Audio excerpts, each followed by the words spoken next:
আসসালামু আলাইকুম স্যার। আসসালামু আলাইকুম স্যার।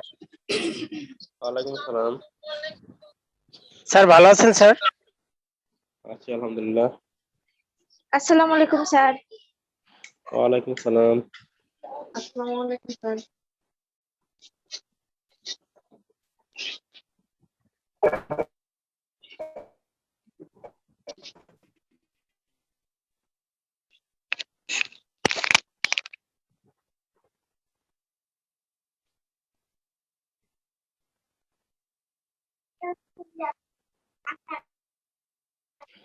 শুনতে পাচ্ছ সবাই? স্যার এখন শুনুন।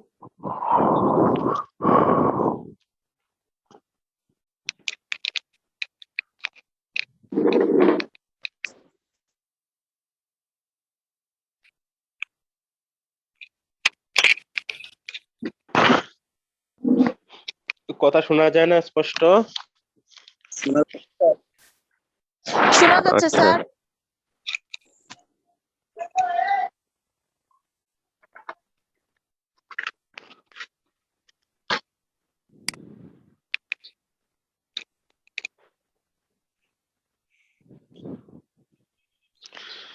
ওকে, উপস্থিতি কি আজকে কম ছিল নাকি আগের ক্লাসে? স্যার মোটামুটি ছিল। না স্যার।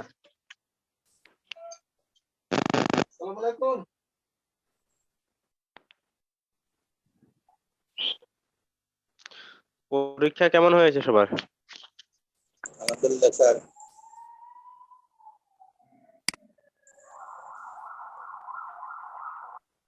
প্রশ্ন তো খুব ইজি করছি নাকি?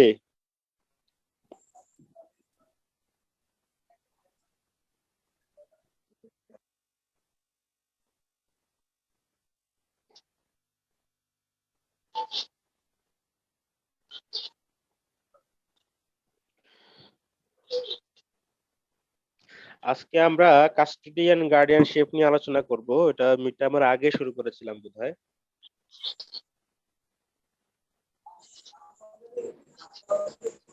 কাস্টোডিয়ান গার্ডিয়ানশিপ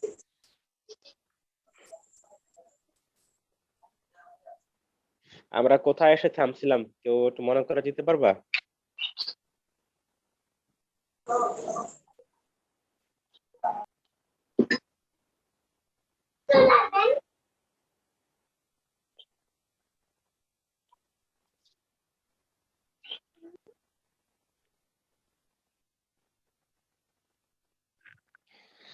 আমরা কাস্টোডিয়ান গার্ডিয়ানশিপ নিয়ে আলোচনা করতে গিয়ে একটা জায়গায় এসে থামছিলাম। কেউ একটু ধরে দিতে পারবা কোন জায়গায় এসে থামছিলাম? কেউ একজন বলো তো, গত ক্লাসের লেকচারটা দেখো একটু।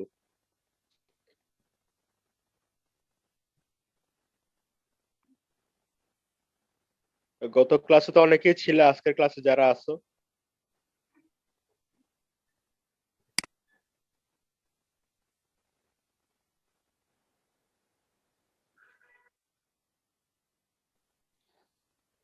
সাজেশন নিয়েছিল, একটু আলোচনা করা হয়েছে না? যতটুকু মনে পড়ে কাস্টোডিয়ান গার্ডিয়ানশিপ নিয়ে আলোচনা হয়েছে, বেশ ভালো আলোচনা হয়েছে।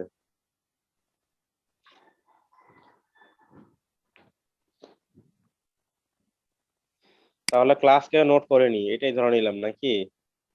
মানে ক্লাস মনোযোগ দিয়ে করেনি কেউ। করছি কিন্তু খাতা মনে হয় আমার কাছে আছে।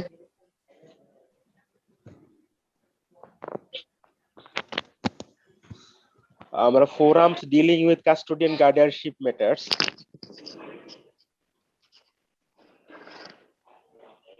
এইখানে এসে থামছিলাম।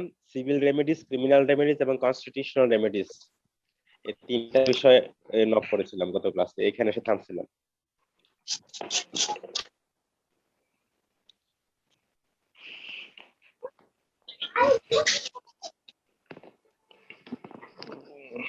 মনে পড়ছে কিনা? জি স্যার। হ্যাঁ পাটোয়ারি সাহেব, আমরা জি স্যার। এখানে এসে থামছিলাম না গত ক্লাসে? জি স্যার। তা তিনটা রেমেডি নিয়ে তো আলোচনা করা হয়েছে, মানে কোন কোন ফোরামে গিয়ে আমরা এই রেমেডি চাইতে পারি কাস্টডি নিয়ে, সন্তানাদের কাস্টডি বা হেফাজত যেটাকে বলে আর কি। জি sir. Civil remedies, criminal remedies, তারপর কনস্টিটিউশনাল রেমেডিস। কনস্টিটিউশনাল রেমেডিসে আমরা রিট জুরিসডিকশনটাকে আমরা ফোকাস করেছিলাম ক্লাসে, রিট।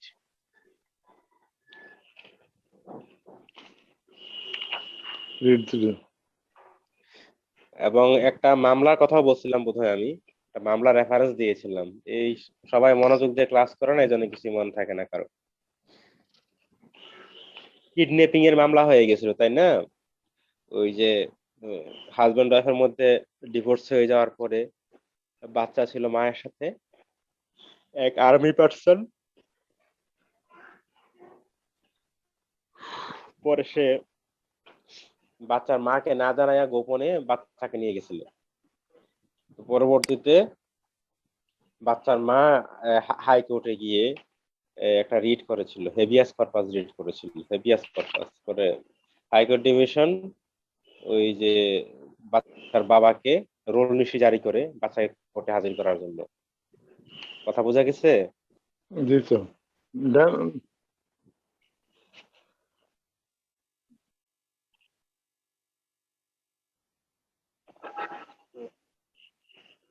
তার মানে কনস্টিটিউশনাল রেমেডিজও কিন্তু আছে। কথা বোঝা গেছে কিনা?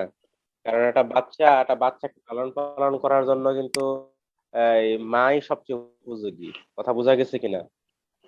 জি স্যার। বাচ্চা লালন পালন করার জন্য মা সবচেয়ে বেশি উপযোগী। এগুলো আলোচনায় আসবে আমাদের।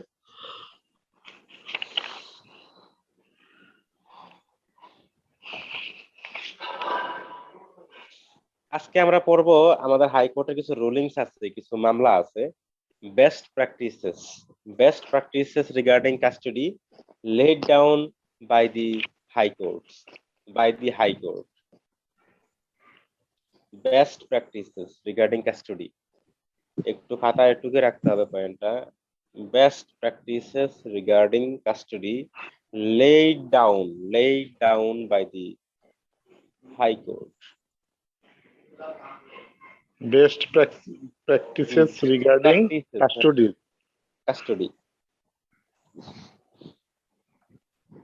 তারপরে স্যার কাস্টডি laid down মানে হাইকোর্ট যে রায়গুলো দিয়েছে, আমরা এগুলো নিয়ে একটু আলোচনা করি। laid down by the high court. laid down, LAID, laid down, DOWN, laid down by the high court.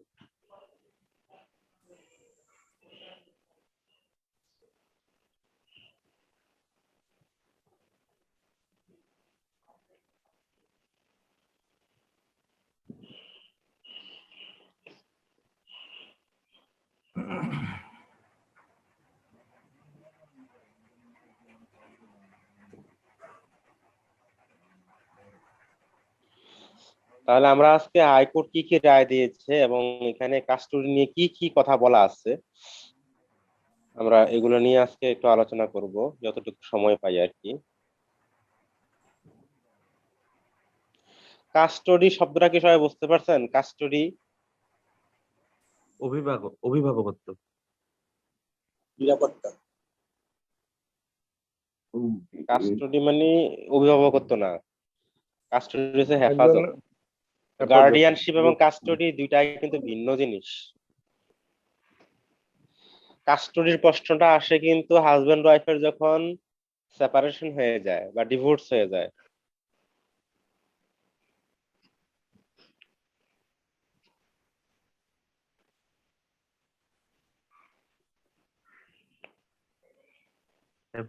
হেফাজত বা স্যার জিম্মা। জিম্মা, হেফাজত। হাজবেন্ড ওয়াইফের মধ্যে যখন ছাড়াছাড়ি হয়ে যায়, ছাড়াছাড়ি হয়ে যাওয়ার পরে বাচ্চা কাচ্চা কার সাথে থাকবে, বাচ্চা কাচ্চার হেফাজত কার কাছে থাকবে, বাবার কাছে না মার কাছে, এগুলো নিয়ে প্রশ্ন থাকে। কথা বোঝা গেছে কিনা? এগুলো নিয়েই কিন্তু ইস্যু গুলো আসে। পরবর্তীতে মামলা হয়, দেখা গেছে যে ওয়াইফ হাজবেন্ডের বিরুদ্ধে মেইনটেনেন্সের জন্য মামলা করে, তারপর দেনমোহরের জন্য মামলা করে, তারপরে বাচ্চার কাস্টডির জন্য মামলা করে। এই ফ্যামিলি কোর্টে মামলাগুলো কিন্তু এগুলো নিয়েই বেশি হয়। ডিভোর্সের পরে অনেকগুলো ইস্যু আছে, ইনহেরিটেন্স নিয়ে মামলা হয়। ফ্যামিলি কোর্টে মামলা কিন্তু অনেক। এই জন্য ফ্যামিলি লটা ভালো করে পড়লেও কিন্তু মোটামুটি আপনাদের জন্য যথেষ্ট ভালো কিছু হবে। এই ক্লাসটা মনোযোগ দিয়ে করা দরকার। जी सर।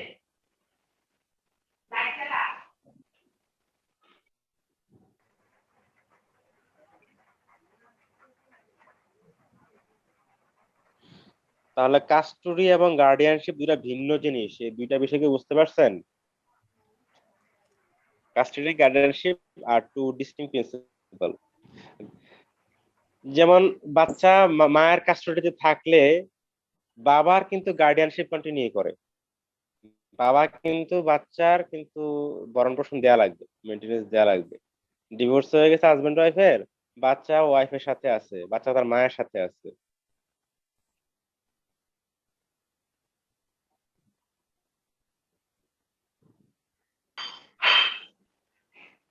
কথা কি বোঝা গেছে কিনা? जी सर।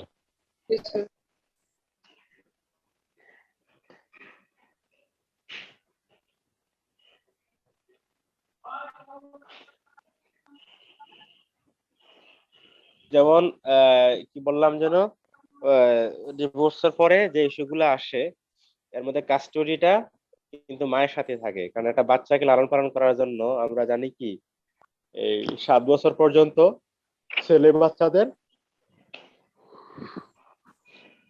মেল চিলড্রেন থাকলে মায়ের সাথে 7 বছর পর্যন্ত থাকে, আর মেয়ে বাচ্চা হলে তার বিয়ের আগ পর্যন্ত, তার প্রাপ্তবয়স্ক হওয়া পর্যন্ত মায়ের সাথে থাকে। এটা হলো আমাদের যে ক্লাসিক্যাল যে মুসলিম ল অনুযায়ী। কথা বোঝা গেছে কিনা? এগুলো মুসলিম ল তো কিন্তু পরে আসছেন, কিন্তু 7 বছর পরও বয়স কিন্তু অনেক সময় ম্যাটার না। দেখা গেছে এখানে বেস্ট ইন্টারেস্ট প্রিন্সিপাল বা welfare of the child, doctrine of welfare, এটা কিন্তু আমাদের এখানে বেশি প্র্যাকটিস হচ্ছে বর্তমানে হাইকোর্ট গুলো, আমাদের হাইকোর্টে যে মামলাগুলো হয়। কথা বোঝা গেছে কিনা? তো বেস্ট ইন্টারেস্ট প্রিন্সিপাল পর্যালোচনা করে দেখা যায় যে কি অধিকাংশ ক্ষেত্রে মায়ের পক্ষেই রায়টা আসে। কথা বোঝা গেছে? যেমন একটা কন্যা সন্তান লালন পালন করার জন্য মাই সবচেয়ে বেশি উপযোগী, আর মেয়েদের বিষয়গুলো মারা বেশি বুঝে। কথা বোঝা গেছে কিনা? এবং ছেলে বাচ্চাদেরও দেখা গেছে 7 বছর পর্যন্ত যেহেতু ক্লাসিক্যাল মুসলিমদের বলা আছে মায়ের সাথে থাকবে, তারপরে বাবা তার কাছে নিয়ে আসতে পারবে। কিন্তু বেস্ট ইন্টারেস্ট প্রিন্সিপাল ব্যাখ্যা করতে গিয়ে দেখা যায় অনেক সময় যে মার কথাটাই বেশি আসে এবং মায়ের পক্ষেই অধিকাংশ রায় যায়। কথা বোঝা গেছে? তবে প্রশ্ন হলো তাদের ভরণ পোষণ দিবে কে? ভরণ পোষণ কিন্তু বাবাই बाबा দিবে, কারণ guardianship shall continue with the father. মার কাছে বাচ্চা কাচ্চা থাকলেও এই ভরণ পোষণ কিন্তু বাবাই দেয়। এই যে মাঝে মাঝে পত্রিকায় দেখবেন যে অপু বিশ্বাসের যে ছেলে আছে, সাকিব খান অপু বিশ্বাসের ছেলে, তো সাকিব কিন্তু এখনো এই বাচ্চার ভরণ পোষণ দিয়ে যাচ্ছে, এবং পত্রিকায় মাঝে মাঝে আসে অপু অনেক অভিযোগ করে যে সাকিব ভরণ পোষণ দিচ্ছে বা দিচ্ছে না, এরকম কথাবার্তা অনেক সময় আসে। কথা বোঝা গেছে কিনা? তো जी আপনারা পত্রিকায় দেখেন না এই খবরগুলা? जी सर। এগুলো কিন্তু ফ্যামিলি ল সংক্রান্ত ব্যাপার কিন্তু। কথা বোঝা গেছে কিনা? তাহলে the Supreme Court has delivered a number of judgments in the area of custody and guardianship, applying the welfare of child doctrine in a range of situations. তার মানে আমাদের সুপ্রিম কোর্ট অনেকগুলো জাজমেন্ট দিয়েছে। আমরা আজকে অনেক কিছু জাজমেন্ট পড়বো। আজকে আমাদের মূলত কেস ল নিয়ে আলোচনা হবে। আজকের লেকচারটা আমি ছবি উঠিয়ে দিয়ে দিব, আমার কাছে হার্ড কপি আছে। কথা বোঝা গেছে? একটা কয়েকটা জার্নাল থেকে বের করে আমি হার্ড কপি গুলা রেখে দিয়েছি, এগুলো আমার কাছে সফট কপি নাই। কথা বোঝা গেছে কিনা? সফট কপি নাই, আপনারা গুগল থেকে বের করে নিয়েন অনেক কিছু, কিন্তু এগুলা গুগলে পাবেন না। আমি যেগুলা দিব এগুলো আমার কালেকশনে থাকা বিষয়। বুঝা গেছে কিনা? এই ডকুমেন্ট গুলো আমার কালেকশনে আছে। তো গুগলে গেলে আপনার বেস্ট ইন্টারেস্ট প্রিন্সিপাল নিয়ে অনেক কিছু পাবেন, তবে আমি ছবি উঠাই আজকে এই লেকচার গুলো দিয়ে দিব। কথা বোঝা গেছে কিনা? এখান থেকে ফাইনালে কিন্তু প্রশ্ন থাকবে। আমার লেকচারের মূল বিষয়টা বোঝা গেছে। আজকে আমরা আলোচনা করব বেস্ট ইন্টারেস্ট প্রিন্সিপাল কাস্টডি নিয়ে। এবং কাস্টডি এবং গার্ডিয়ানশিপ দুটা যে আলাদা বিষয়, এই বিষয়টা কিন্তু মাথায় রাখতে হবে, না হলে কিন্তু কোর্টে গেলে কিন্তু প্যাচ লাগাই দিবেন কিন্তু। আপনাদের অনেকেই বোধহয় কোর্টে বিভিন্ন কি যে বলে অলরেডি যাওয়া শুরু করছে, তাই না মোতাহার হোসেন? জি স্যার। অনেকেই কোর্টে এই মামলাগুলোই কিন্তু করবে, এই কোর্টে আসে, প্রচুর পরিমাণে মামলা আসে কিন্তু এগুলো নিয়ে, ফ্যামিলি ল সংক্রান্ত হ্যাবার নিয়ে মামলা আসবে, তারপরে তোমাদের এই কাস্টডি গার্ডিয়ানশিপ, ডিভোর্স নিয়ে মামলা আসে, ডিভোর্সের পরে যে কনসিকুয়েন্স গুলো হয় এগুলো নিয়ে মামলা আসে। এই জন্য ফ্যামিলি লটা খুব ভালো করে পড়তে হবে। তাহলে many view these judgments as best practices. These cases, through applying the current statutory provisions, have contributed progressively towards clarifying the law. এখানে মূলত আইনে যে বিধান আছে, আইনটাকে তারা মাথায় নিয়ে খুবই প্রোগ্রেসিভ ব্যাখ্যা দিয়েছে। আইনটাকে প্রোগ্রেসিভ ব্যাখ্যাটা বুঝছেন? প্রোগ্রেসিভ মানে এখানে হলো যেমন বেস্ট ইন্টারেস্ট প্রিন্সিপালটা কিন্তু পুরোটাই কোর্টের ব্যাখ্যা। এখন আইনে যা আছে আইনের সাথে সঙ্গতি রেখে কোর্ট অনেক প্রোগ্রেসিভ হয়েছে, এটা প্রোঅ্যাক্টিভ হয়েছে। কথা বোঝা গেছে? কোর্টের সেই ডিসক্রিপশনটা কিন্তু আছে। যেমন আমাদের ক্লাসিক্যাল শরিয়া ল তো বুঝেন, আমাদের যে কোরআনিক যে আইনটা আছে,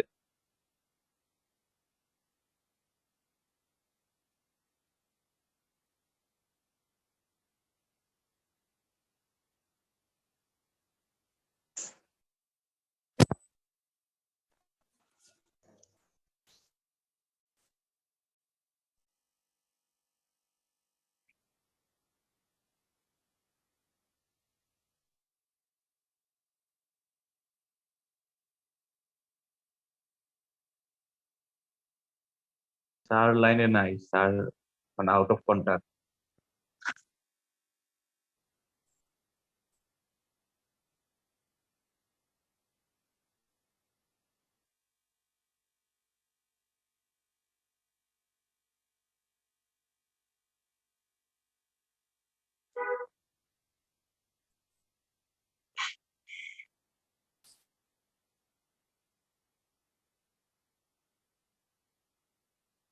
আমরা ওয়েট করি, স্যার কিছুক্ষণের মধ্যে চলে আসবে হয়তো বা।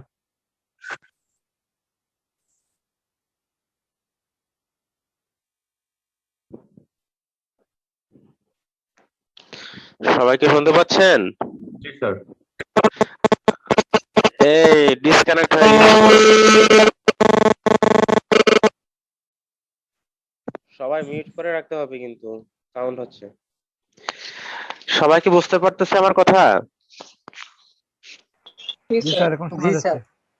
ইন্টারনেট ঝামেলা করতেছে, ইন্টারনেট খুব বাফারিং করতেছে, ডিসকানেক্ট হয়ে গেছিল।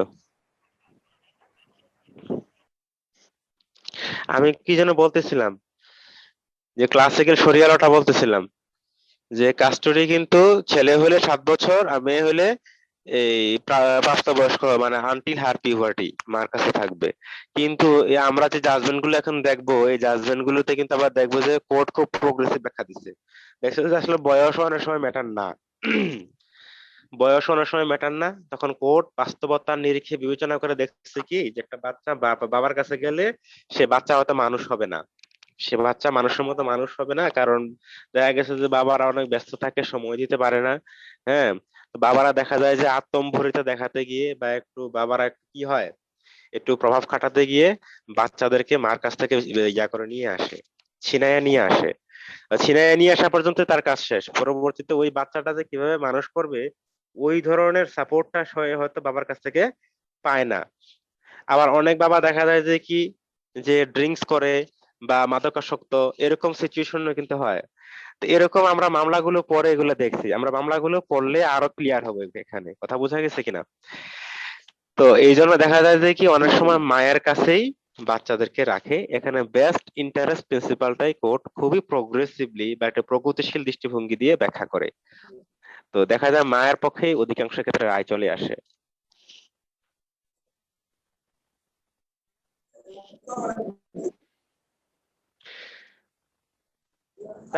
তাহলে the term best practices refers to these cases as a body of positive decisions from the superior courts.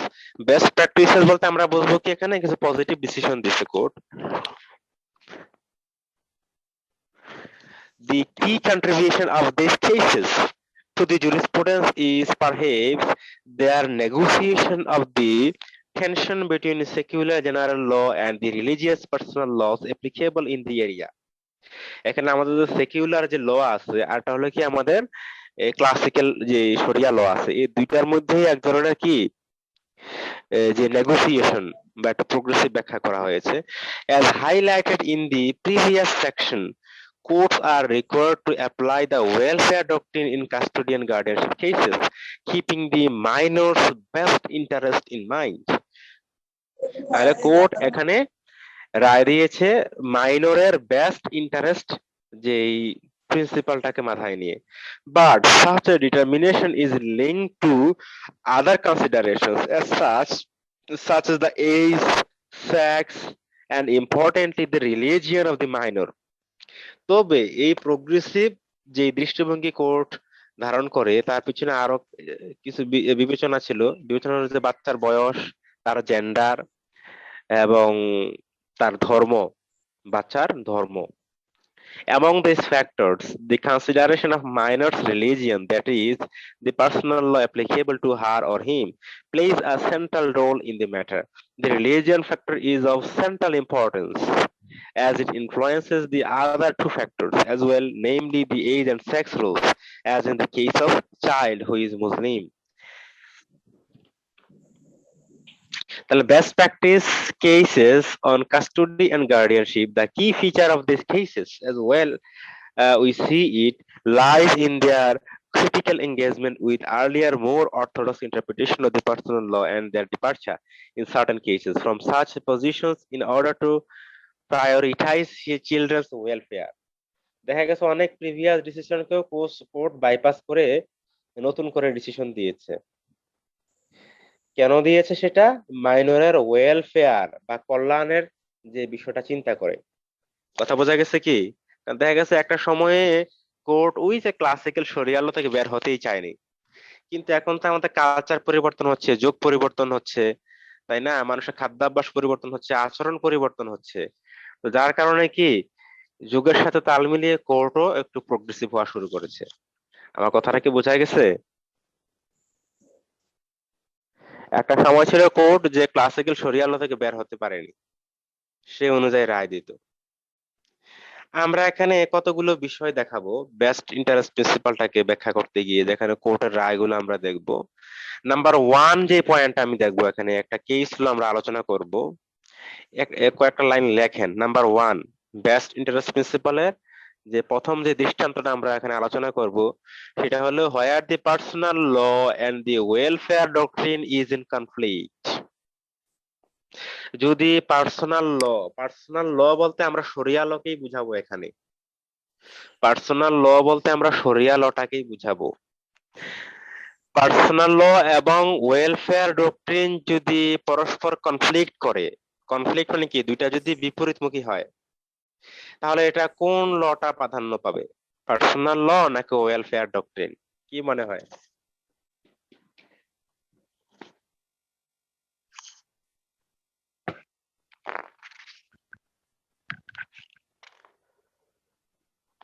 তাহলে আমরা একটু দেখি। তাহলে where the personal law and the welfare doctrine is in conflict লেখা হয়েছে লাইনটা, where the personal law and the welfare doctrine is in conflict, comma, the welfare doctrine shall have precedence, তার মানে ওয়েলফেয়ার ডক্ট্রিনটাই অগ্রাধিকার পাবে। লিখতে পারছেন সবাই? Where the personal law and the welfare doctrine is in conflict, the welfare doctrine shall have precedence মানে অগ্রাধিকার পাবে। PRECEDE precedence. Where the personal law and the welfare doctrine is in conflict, the welfare doctrine shall have precedence.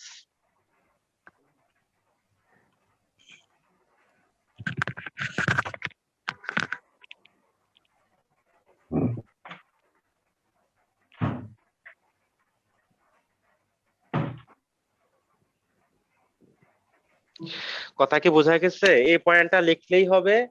মানে in a nutshell আমার এই 1.5 লাইনের কথায় মূল কথাটা চলে আসছে।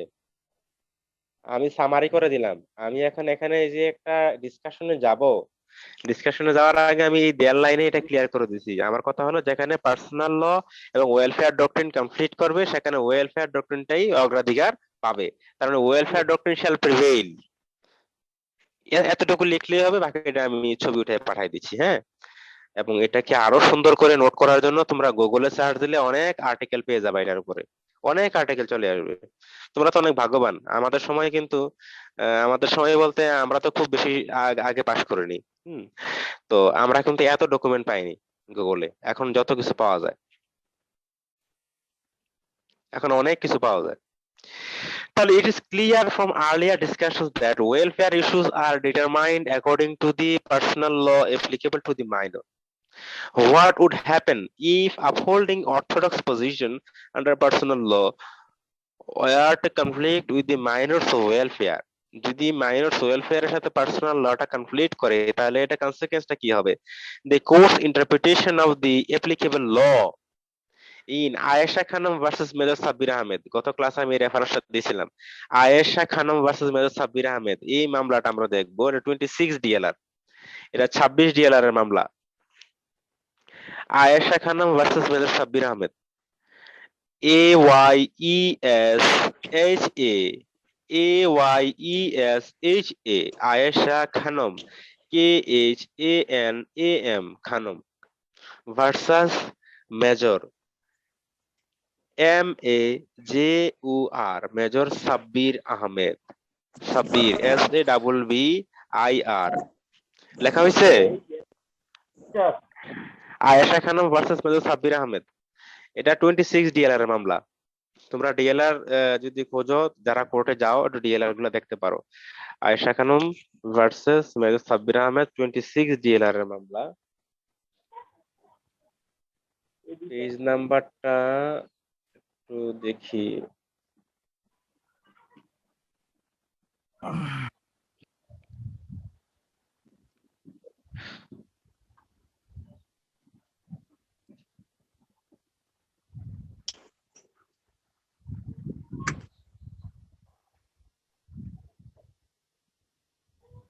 সতেরো নম্বর রেফারেন্স।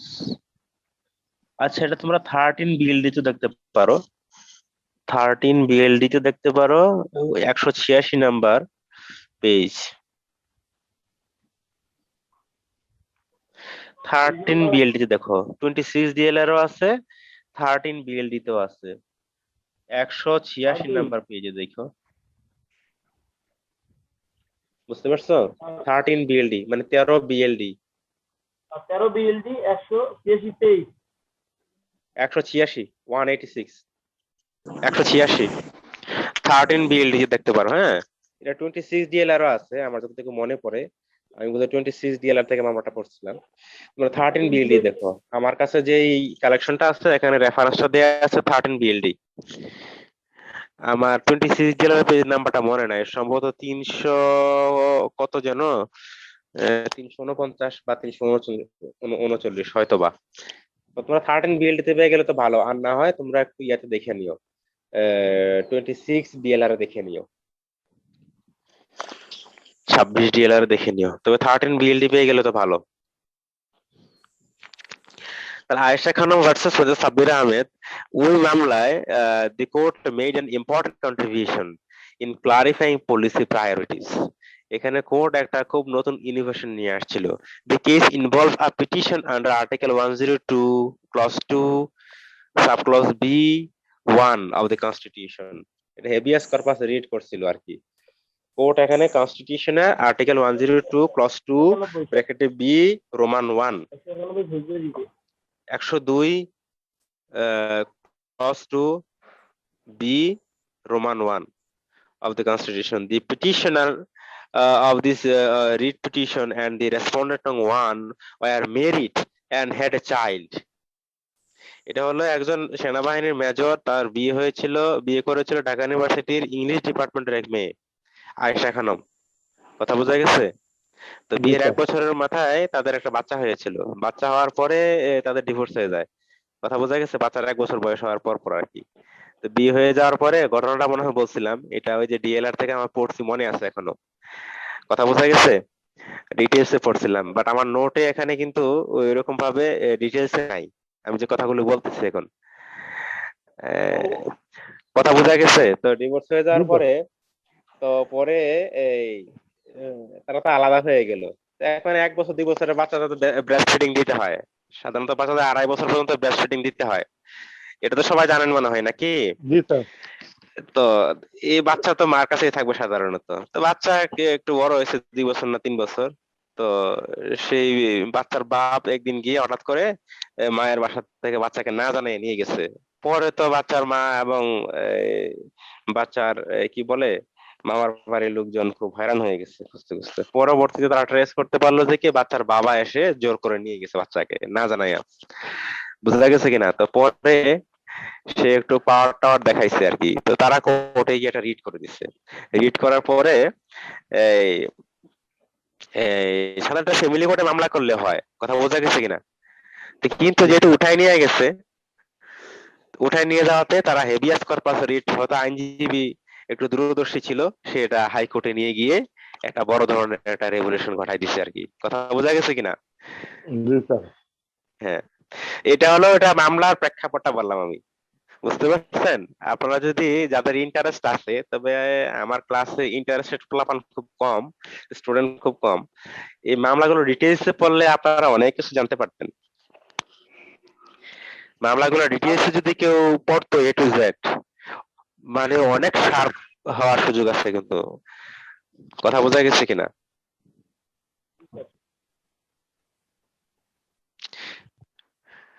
তাহলে রিট দায়ের করলো, habeas corpus writ.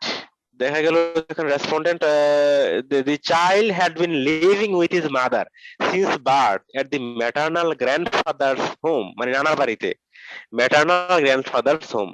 The parties were divorced in 1992 সালে after the petitioner Nong 2 sent a notice of divorce.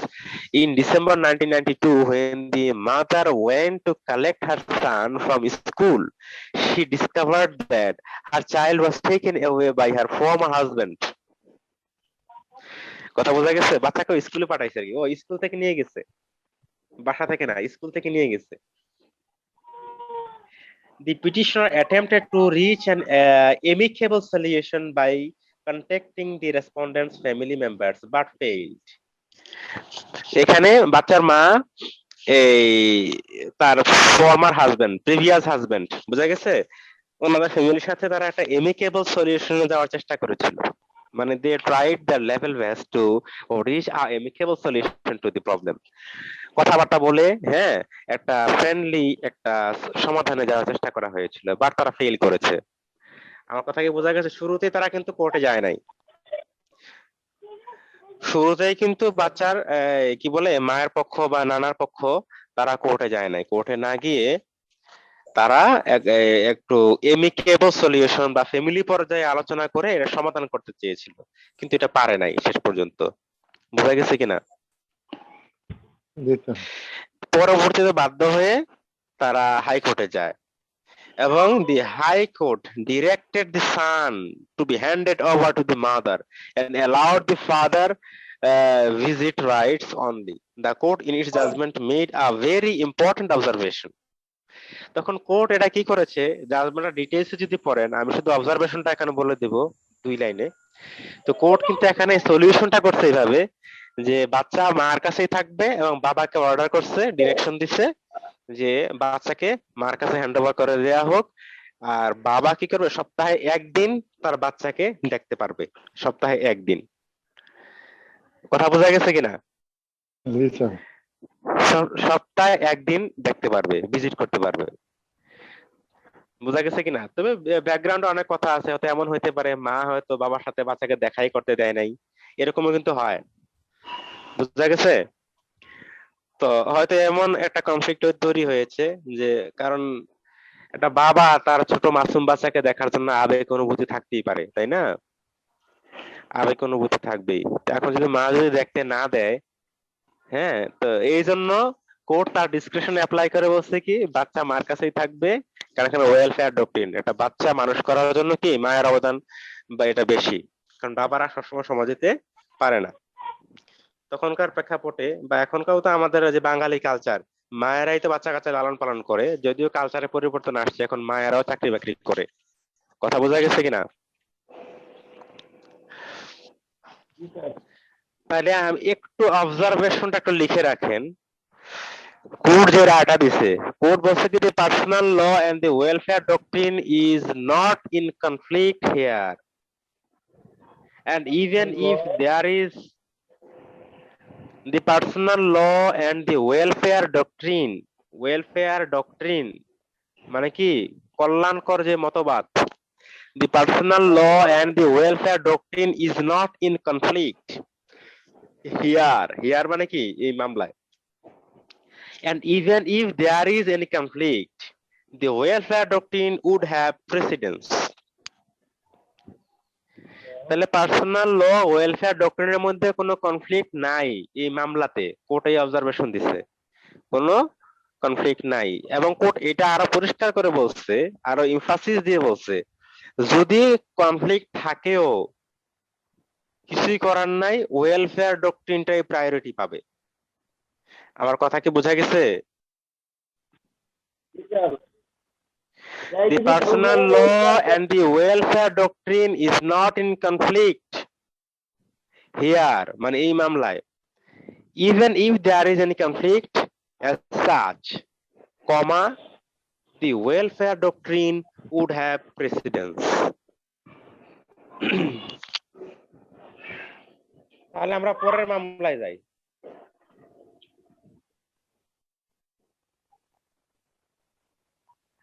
আচ্ছা, আমি আরেকটা দিব, অনেকে নামাজ পড়তে যাবেন, জি স্যার।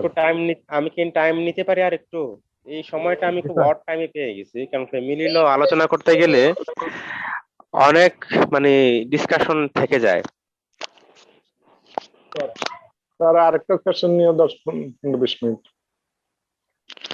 আমি আরো সময় লাগবে আমার, হ্যাঁ আমি দেখি চেষ্টা করব। এখন তো 12টা বাজে তাই না? আমি যদি 12টা 50 পর্যন্ত নিয়ে কোনো সমস্যা হবে না তো আশা করি। না স্যার 40 পর্যন্ত ভালোই আছে। আচ্ছা, অনেকে হয়তো অনেক জায়গায় যান, কেউ বাইতুল মুকাররমে যদি যায় তো সময় লাগে নাকি, বা মসজিদ দূরে হইলে। ঢাকা যারা থাকে অনেকেই যদি বাইতুল মুকাররমের কাছাকাছি থাকে, অনেকে যেতে চায় সেখানে। আর এখন তো লকডাউন। স্যার মসজিদে স্যার তাড়াতাড়ি আরম্ভ করে দেয়।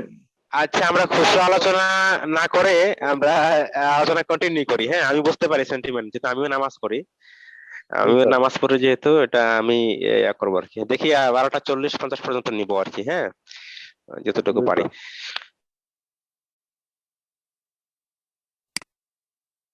জি স্যার। আপনাদের ক্লাসে দেখেন অনেক স্টুডেন্ট দেখতেছি, মাশাআল্লাহ। স্যার আজকে অনেক স্টুডেন্ট স্যার। আগে লিংকে 26 ছিল। হ্যাঁ স্যার আপনার ক্লাসটা মিস করতে চায় না কেউ? তাই সবাই ভালো ক্লাস নেয়, আমার ক্লাসে যদি বেশি থাকে তাহলে তো এটা নিশ্চয়ই আমার জন্য একটা গ্রেট প্লেজার, আনন্দের ব্যাপার। জানি না আমি কতটুকু ভালো ক্লাস নেই, চেষ্টা করি আর কি। ইনশাআল্লাহ খুব ভালোই লাগবে স্যার। ভালো বলছে কে? Jalaluddin sir. আমি না স্যার, ভালো ক্লাস নেন স্যার আপনি।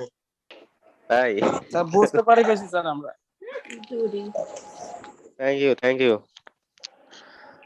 তোমাদের স্যারেরা ম্যাডামরা সবাই চেষ্টা করে ভালো পড়ানোর জন্য, নিশ্চয়ই কেউ খারাপ পড়ানোর চেষ্টা করে না।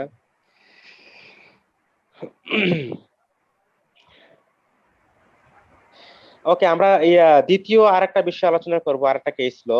সেটা হলো যখন কোয়েশ্চেন রিগার্ডিং হিজানাত of a minor daughter or son is not solely dependent on his or her age, the determining factor will be the welfare of the minor irrespective of the opinions of Muslim jurists. বলছে কি এখানে এজও কোনো ব্যাপার না।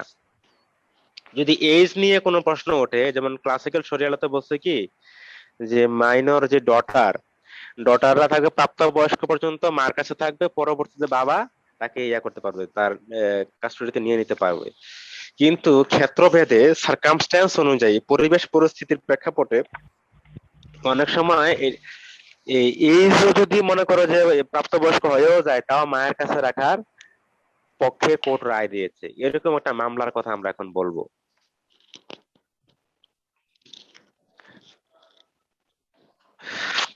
হিজানাত কিন্তু আরবি শব্দ। হিজানাতের হিজানাত মানে হচ্ছে কাস্টডি। এটা মুসলিম লতে কিন্তু তোমরা পড়ে আসছো, আমার মনে হয় এই টার্মটা তোমরা ভুলে গেছো। হিজানাত একটা, এটা হচ্ছে উলায়াত। হিজানাত আর এটা কি উলায়াত, অনেকে বলে বেলায়াত। বোঝা গেছে কিনা? হিজানাত HIZANAT। আমি এই শব্দগুলো কেন বলি, তোমরা কিন্তু এগুলো ইংরেজিতে পাবা, বিভিন্ন মামলায় দেখবা হিজানাত দেখবা, বা কেউ জুডিশিয়ারি পরীক্ষা দেখবা, এখানে কিন্তু কঠিন কঠিন ইংরেজি শব্দ উঠাই দেয়।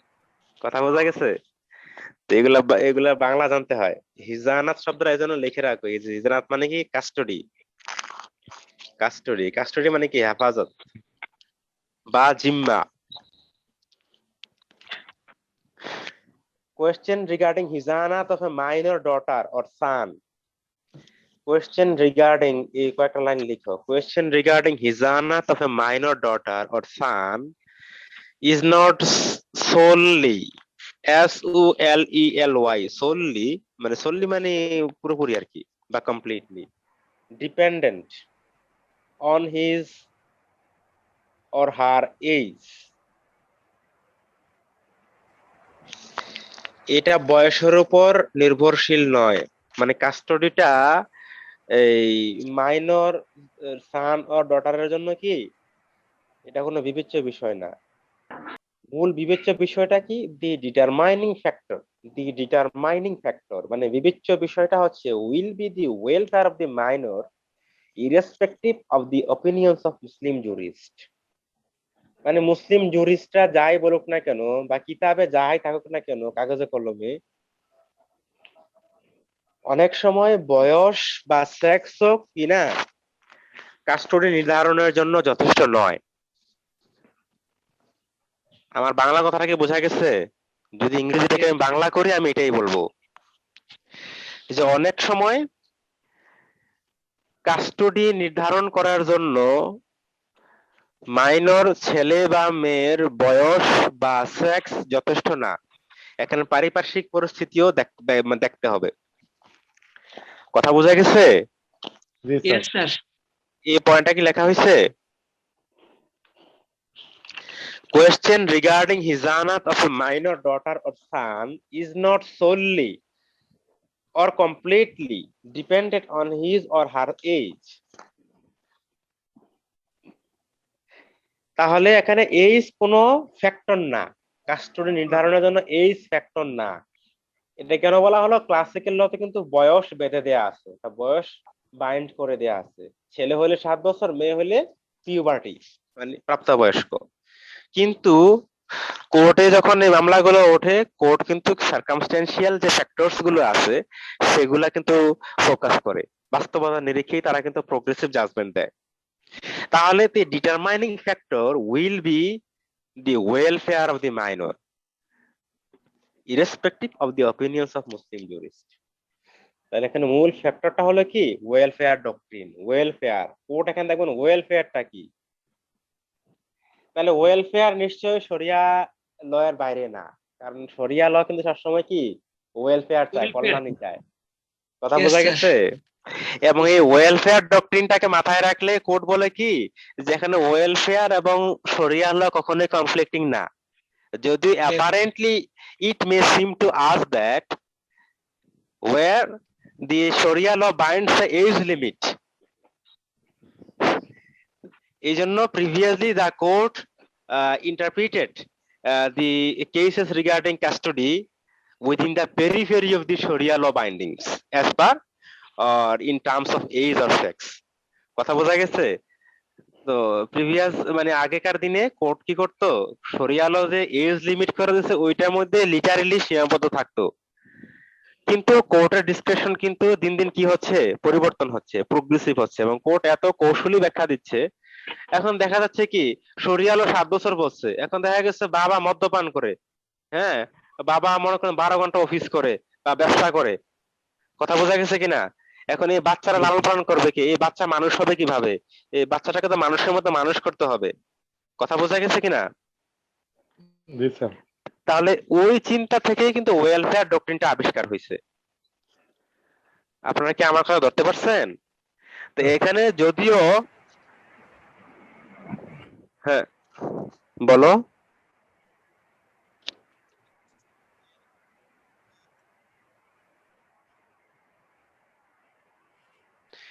আমার লেকচার শুনলে আর প্রশ্ন থাকবে না, আমরা কেস ল গুলোতে এই সবগুলো বিষয় চলে আসবে। আমি এখন এজ এবং সেক্স নিয়ে কথা বলতেছি, তো মানে বিবাহের কথাটাও আসবে। তুমি একটা সুন্দর প্রশ্ন করেছো এবং যথেষ্ট ভালো প্রশ্ন করছো, তবে লেকচারটা শেষ করি। এই জন্য আমি বলি কি, আমার লেকচারটা যখন শেষ করব একদম শেষে গিয়েও তোমাদের প্রশ্ন থাকতে পারে। এখন তুমি যে প্রশ্নটা করছো এটা আমার লেকচারে আছে, বুঝতে পারছো? এটা আমার লেকচারে আছে। এই জন্য আমি সবসময় বলি কি, আমার লেকচারের শেষে আমি 5-10 মিনিট টাইম দিব। কোশ্চেন থাকাটাই স্বাভাবিক, আর কোশ্চেন আমি প্রিফার করি, পছন্দ করি। ওকে, তাহলে যেটা দেখলাম এখানে, the age and sex of the minor commonly depicted as the age and sex rule plays a determining role while applying the traditional roles of hizanat under personal law. Traditional roles of hizanat under personal law বলতে বোঝায় আমরা যে শরিয়া লটাকে এখানে বোঝানো হচ্ছে। The apex court in Abu Bakr Siddiq versus S.M.A. Bakr. Abu Bakr Siddiq versus S.M.A. Bakr. হ্যাঁ Bakr, Abu Bakr Siddiq versus S.M.A. বড় হাতের S.M.A. Bakr, BAKAR Bakr. Abu Bakr Siddiq versus S.M.A. Bakr. এটা 38 DLR এপিলেট ডিভিশনের মামলা, কিন্তু একেবারে এপিলেট ডিভিশন, সর্বোচ্চ আদালত। এটা 106 নাম্বার পেজে আছে 38 DLR এ। তোমাদের যাদের ইন্টারেস্ট আছে, আমি এইভাবে বলি কারণ তোমাদের এনকারেজ আমি করতে চাই। আমি বলবো যে তোমাদেরকে আমি একটু বাধ্য করতেই চাই, তোমরা একটু দেখো মামলাটা, দেখো 38 DLR এ এই মামলাগুলো ডিটেইলস পড়ো। যে আমাদের এই যে ইকরামুল হক স্যার মাঝে মাঝে আমাদের ইউনিভার্সিটিতে আসে, তো উনি ওনার ক্লাসে আমাদেরকে পুরো রায় একদম ধরায় যেতেন, ডিএলআর যে রায়গুলো করে। এবং তোমরা ইকরাম স্যার যে মুসলিম ল বইটা পড়ো না, ল অফ কন্ট্রাক্ট পড়ো না ডক্টর ইকরামুল হক স্যারের? তোমরা দেখবা মুসলিম লয়ের স্যার যে বইটা আছে ডক্টর ইকরামুল হক, উনি ওনার বইয়ে অনেকগুলো মামলা ফুল জাজমেন্ট সহকারে উনি উঠাই দিচ্ছে, ফুল জাজমেন্ট। কথা বলতেছে কে? প্লিজ কথা বললে আমার ক্লাস করা দরকার নাই, কথা বললে আমার ক্লাস করা দরকার নাই প্লিজ। এই দিক থেকে আমি একটু স্ট্রিক্ট হতে চাই। আমার ক্লাস করতে হলে কথা বলা যাবে না। যেহেতু আমি ক্লাসে আসি একটু প্রিপারেশন নিয়েই আসি যতটুকু পারি, মনোযোগ না দিলে কিন্তু আমি আমার কনসেপ্টটা ক্লিয়ার করতে পারবো না। এখানে আমার দায় আছে, এখানে কিন্তু আমার লায়াবিলিটি আছে। It's my duty to make you understand wholly regarding my lecture. এখন আমার লেকচারটা তোমাদেরকে কি করতে হবে, বুঝাইতে হবে। আর একজন কথা বললে এটা সবার উপরে প্রভাব পড়ে, তো একজনের জন্য সবার কেন ক্ষতি করবা? তুমি কথা বললা তোমার অন্য ফ্রেন্ডরা এখানে ক্ষতিগ্রস্ত হবে, এই অধিকার তো তোমার নাই। যারা ল পড়ো তোমরা নিশ্চয়ই তোমাদের সীমানা বুঝতে হবে। তোমাদের সীমানাটার একটা ডিমার্কেশন আছে, কিন্তু সেই ডিমার্কেশন লাইনটা কিন্তু বুঝতে হবে। যে আমি ক্লাসে কথা বললাম, এই জুমে যে আমরা ক্লাস নেই এটা কিন্তু একটা ক্লাসরুম। এই ক্লাসরুমের বিহেভিয়ার কিন্তু আমাদেরকে মানতে হবে, রুলস গুলো মানতে হবে।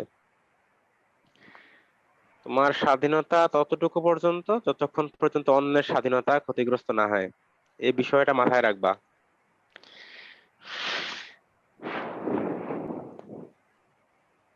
তাহলে আমরা যে মামলাটা বললাম সেই মামলাটা তোমরা একটু দেখো, আমি মামলা সংক্ষেপে বলে দিচ্ছি।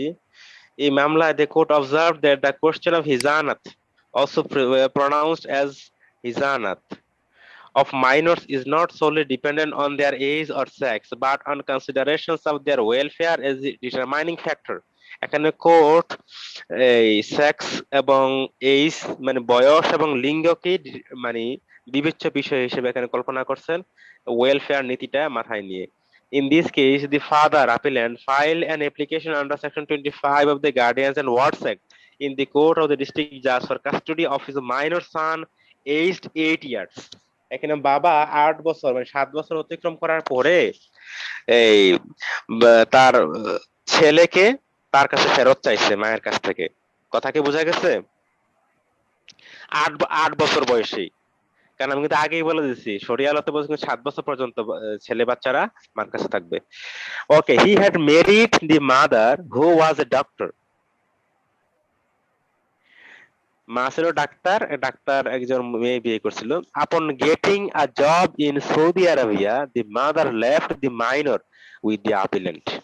তার মানে সে যখন সৌদি আরবে একটা চাকরি পাইছে ডাক্তারি, সৌদি আরবে কিন্তু বাংলাদেশ থেকে নার্স ডাক্তার নেয়, এখন নেয় কিনা জানি না, এক সময় ছিল এরকম।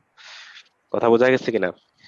আমার এক আত্মীয় ডাক্তারি পেশায় মানে নার্সিং পেশায় ছিল আর কি, সেও সৌদি আরবে গেছে। The appellant also went and lived with the mother in Saudi Arabia, but then came back to Bangladesh, leaving their minor son with her. The mother filed a suit for dissolution of the marriage, and the son was sent to Bangladesh to live with her relations, as she could not look after him on her own. যেহেতু সে Saudi আরবে তার বাচ্চাকে দেখাশোনা করতে পারতেছিল না। In the meantime, the child developed some medical complications for which his mother and maternal aunts took him abroad for treatment. বাচ্চাটার একটু শারীরিক সমস্যা দেখা দিছিল এবং তাকে বিদেশে নিয়ে আসা হয়েছে চিকিৎসা করার জন্য। The mother bore his entire medical expenses and ultimately left her job to come back to Bangladesh and take care of her child. এবং সে একটা পর্যায়ে কি সে তার সৌদি আরবের চাকরি ছেড়ে দিয়ে বাংলাদেশে এসে পড়ছে তার বাচ্চাকে দেখাশোনা করার জন্য। The district court rejected the father's application for custody of the minor. তো কোর্ট কি করেছে, ওই যে বাবার অ্যাপ্লিকেশনটা রিজেক্ট করে দিছে। কথা বোঝা গেছে কিনা? The father then went to the High Court division with an application which was also dismissed. High Court O dismiss করে দিছে। Then the appellate division মামলাটা গেছে। বোঝা গেছে কিনা? While dismissing the appeal of the father against the judgment of the High Court, observed that the welfare of the minor son required that his custody should be given to the mother or she should be appointed his guardian. কথা বোঝা গেছে? পরবর্তীতে মাকে কি করা হয়েছে, এখানে court রায় দিয়েছে যে বাচ্চাটা মার কাছেই থাকবে অথবা মাকে গার্ডিয়ান হিসেবে কে এখানে নিয়োগ দিতে পারে। এখানে questions regarding hizanat of a minor boy or daughter are not solely dependent on his or her age, but the consideration is welfare of the minor, and this has to be the determining factor even though the opinion of a well-known Mohammedan jurist may not be followed. কথা কি বোঝা গেছে? তাহলে এখানে দেখা গেল কি মা কিন্তু বিদেশে চাকরি ছেড়ে কিন্তু দেশে চলে আসছে বাচ্চাকে দেখাশোনা করার জন্য। কথা বোঝা গেছে কিনা? তো এই ক্ষেত্রে এই বাবার অ্যাপ্লিকেশনটা কোর্ট রিজেক্ট করে দিয়েছে একদম এপিলেট ডিভিশন পর্যন্ত। তার মানে ট্রায়াল কোর্টের রায়টা একদম এপিলেট ডিভিশন পর্যন্ত কিন্তু এখানে প্রিভেল করেছে। কথা বোঝা গেছে? আচ্ছা, 2 নাম্বারটা গেল এজ এবং সেক্স নিয়ে। 3 নাম্বারটা একটু লেখো। এটা ওই যে প্রশ্নটা করলা কিছুক্ষণ আগে তার কথা। A mother remarried to a stranger, যদি মা এখানে কি অন্য কোনো অপরিচিত ব্যক্তিকে বিবাহ করে, সেই ক্ষেত্রে কি কাস্টডি যে অধিকার মা কি হারাবে কিনা, কি মনে হয়? A mother remarried to a stranger does not ipso facto lose her right to custody and may be declared the guardian of her child, depending on the facts and circumstances. খুবই ইন্টারেস্টিং মামলা এবং জটিল মামলা। কথা বোঝা গেছে কিনা? মা এখন অন্য একজনকে বিবাহ করে ফেলছে, বোঝা গেছে? মানে বাচ্চার বাবাকে ডিভোর্স দিয়ে অন্য আরেকজনকে বিবাহ করছে, বাচ্চা তার সাথে আছে, কাস্টডিতে আছে। এই মামলায় বলতেছে কি, পরিবেশ পরিস্থিতি সার্কামস্ট্যান্স বিবেচনায় মায়ের রিমেরিজও কিন্তু তার কাস্টডির অধিকার থেকে তাকে কি করবে না, এক্সক্লুড করবে না। কথাটা বুঝতে হবে, কিন্তু এখানে ফ্যাক্টস এন্ড সার্কামস্ট্যান্সের কথা বলা আছে কিন্তু। তাহলে এখানে বোঝা যাবে ব্যাপারটা কি। Muslim mothers remarriage to a stranger, stranger মানে কি, তৃতীয় কোনো ব্যক্তিকে বিবাহ করলো বাচ্চার বাবাকে ডিভোর্স দিয়ে, অথবা বাচ্চার বাবা ডিভোর্স দিয়ে দিলে, মানে মূল কথা ডিভোর্সের পরে, এটা যে কোনো পক্ষ থেকে হইতে পারে। তাহলে a Muslim mother's remarriage to a stranger is often known to work against her in disputes involving custody and guardianship of her children. The court's interventions in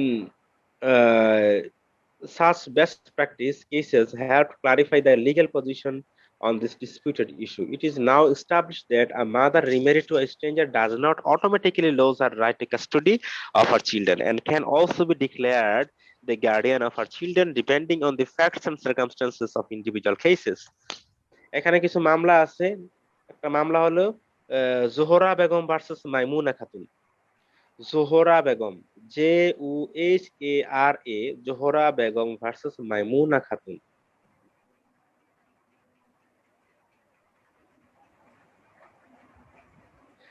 মামলা লেখা হয়েছে জোহরা বেগম ভার্সেস মাইমুনা খাতুন।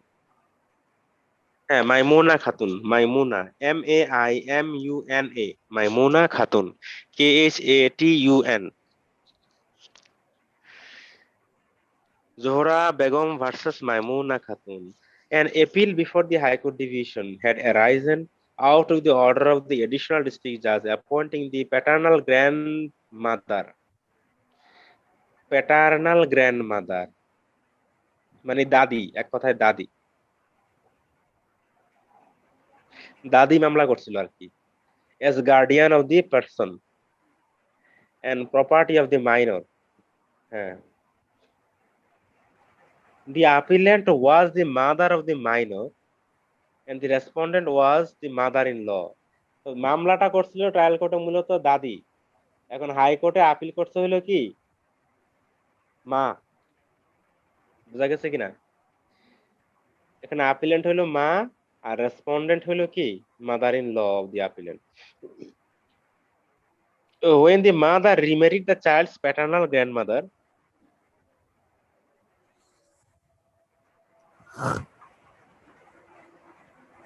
মানে যখন মা দ্বিতীয় বিবাহ করলো, রিমেরিড করলো, হ্যাঁ, পুনরায় বিবাহ করলো, তখন ওই বাচ্চার দাদি filed an application to be appointed as guardian of the person and property of the minor, contending that the mother was not fit to take care of the child.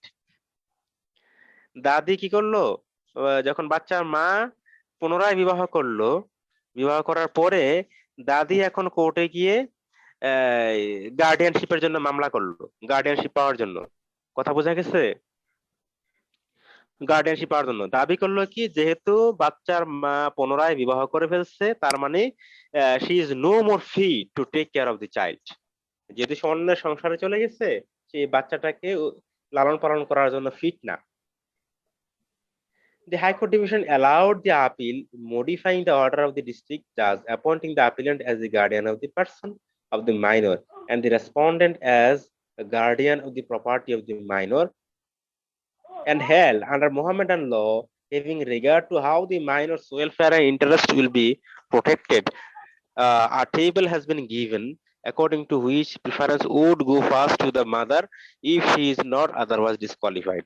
That does not necessarily mean that the duty imposed upon the court to protect the minor's interest has been overridden by such provision. The court, having regard to the provision of Mohammedan law and also the welfare of the minor, should appoint a guardian and not blindly merely because a mother has lost her preferential right after having taken a second husband and not related to the minor within the prohibited degree. Again, তাহলে আমরা এখানে কি দেখলাম, তোমার রিম্যারিজ করলেও কি এই বাচ্চার এই কাস্টডি থেকে মা বঞ্চিত হবে না। এই ক্ষেত্রে আরেকটা মামলা আছে, Rahela Khatun versus Ramela Khatun and another. Rahela Khatun versus Ramela Khatun and another আরেকটা একটা মামলা আছে। রামেলা, রামেলা খাতুন।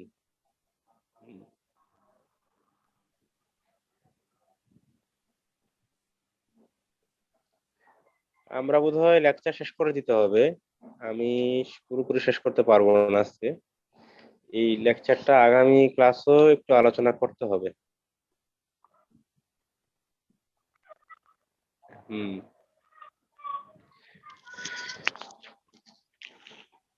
তাহলে রামেলা Khatun, the respondent number one, the mother, she wrote, mother filed an application before the district court to be appointed as guardian. Rahela Khatun, the petitioner, a distant paternal aunt. উনি হলো কি এটা distant মানে প্যাটার্নাল আন্ট মানে আন্টি, বাবার দিক থেকে কি হয়তো ফুফু হবে আর কি। প্যাটার্নাল আন্ট মানে কি ফুফু of the minor who was in possession of the properties left behind by the deceased father of the minor. The mother's application was contested on the ground that she had remarried.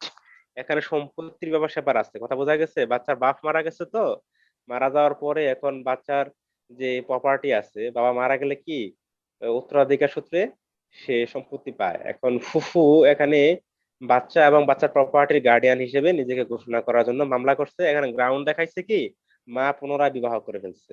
কথা বোঝা গেছে কিনা? রিম্যারিজ হলো এখানে issue. হ্যাঁ হ্যাঁ, এখানে বাচ্চা বাবা মারা গেছে। The district judge allowed the application and appointed the mother guardian of person and property of minor. কিন্তু ডিস্ট্রিক্ট জাজ করছে কি মাকেই এখানে কি করছে গার্ডিয়ান হিসেবে নিয়োগ দিচ্ছে কোর্টকে। এই বাচ্চার গার্ডিয়ান হিসেবে মাকেই এখানে কি করা হয়েছে, নিয়োগ দেওয়া হয়েছে। Respondent are distant paternal aunt and a uncle appealed. তো বাচ্চার ফুফু এবং চাচারা মামলা করছে কোর্টে। It was held in appeal that Section 17 of the Guardian and Wards Act provides that in appointing or declaring guardian of a minor, the court shall be guided by what consistently with the law to which the minor is subject appears in the circumstances to be for the welfare of the minor. In considering what will be for the welfare of the minor, the court shall have regard to the age, sex, religion of the minor, the character and capacity of the proposed guardian, and his nearness of kin to the minor. তার মানে এখানে court দেখবে যে বাচ্চার সবচেয়ে কাছের যে আত্মীয় আছে তাদেরকে এখানে বিবেচনা করবে গার্ডিয়ান হিসেবে।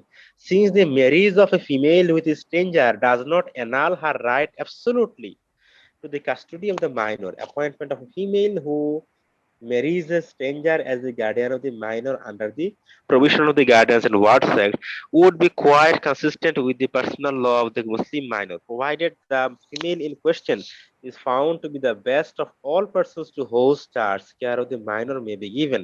তাহলে এই মামলায় আমরা দেখলাম কি কোর্ট মায়ের পক্ষে রায় দিছে। মা যদি রিম্যারিজও করে, পারিপার্শ্বিক পরিস্থিতি বিবেচনা করে কোর্ট যেটা ভালো মনে করবে, যদি বেস্ট ইন্টারেস্টটাই যদি এখানে রক্ষিত না হয় তাহলে তো বাচ্চার এখানে কোনো ডেভেলপমেন্ট হবে না। কথা বোঝা গেছে? তাহলে রাহেলা খাতুন বা রামেলা খাতুন মামলাও কি কোর্ট মায়ের পক্ষে রায় দিয়েছে। আজকে আমরা এই পর্যন্তই থাকি তাহলে, হ্যাঁ, এর বেশি আর আলোচনা করার সুযোগ পাচ্ছি না। 12:43 বাজে, নাকি আর একটু সময় নিব? নামাজ পড়তে যাবো স্যার।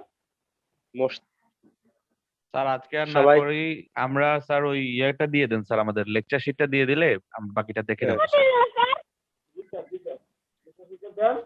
তাহলে আমি লেকচার শিটটাই একটু দেওয়ার চেষ্টা করি।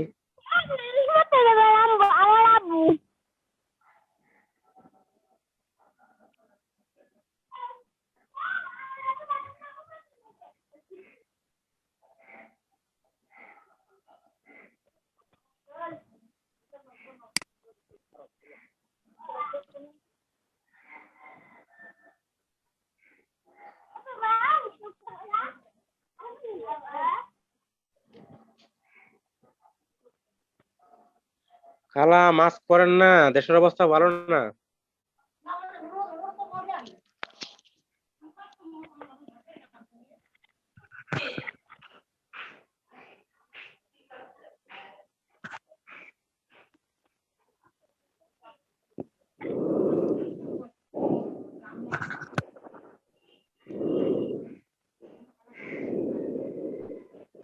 স্যার আমরা কি তাহলে বিদায় নেবো স্যার? হ্যাঁ তাহলে বিদায় নাও, আমি লেকচার শিটটা জি স্যার। একটু ছবি উঠায় দিয়ে দিচ্ছি আর কি। হ্যাঁ স্যার কোনো লিঙ্ক দিলে ভালো হয় স্যার, ছবিগুলো সবসময় ভালোভাবে বোঝা যায় না স্যার। হুম। লিঙ্ক যদি দিতে পারেন স্যার, লিঙ্কটা সহ না যদি দেন। এগুলা আমার কালেকশনে রাখা, এগুলা সফট কপি নাই আমার কাছে। হ্যাঁ সফট কপি নাই, আমি এগুলো দিয়ে দিলে তোমরা গুগল থেকে অনেক কিছু বের করতে পারবা, আশা করি বুঝতে পারবা। Okay sir. তাহলে এই পর্যন্ত, ভালো থাকো সবাই। হ্যাঁ জি কারণ স্যার। আমি যে এইগুলা কালেকশন করছি এগুলা তোমরা পাবা না, গুগলে পাবা না, এগুলা খুবই সমৃদ্ধ। কথা বুঝতে পারছো? স্যার আপনাদের এটা ভার্সিটির সেলস থেকে বের লাইব্রেরি করা, থেকে? এগুলা খুবই খুবই উন্নত, এগুলা আমার ঢাকা ইউনিভার্সিটি থেকে কালেকশন করা। জি স্যার, জি মানে স্যার। আর ভার্সিটির তাহলে ওইগুলোর ছবি দেওয়া যেত স্যার আমাদের। গুগলে পাবো না, এগুলা খুবই আমি চাইলে তোমাদেরকে একটা ইয়া করতে পারতাম, সফটওয়্যার বানাইতে পারতাম, বাট এগুলা তোমরা পাবা না, বুঝছো কিনা? এই লেকচার গুলা পাবা না, এই জন্য এগুলা দিয়ে দিচ্ছি। আর এগুলা সার্চ করলে তোমরা রিলেটেড অনেক কিছু পাবা, আর্টিকেল পাবা ইয়েতে, গুগলে। ঠিক আছে, ভালো থাকো সবাই। হ্যাঁ জি স্যার। Okay sir.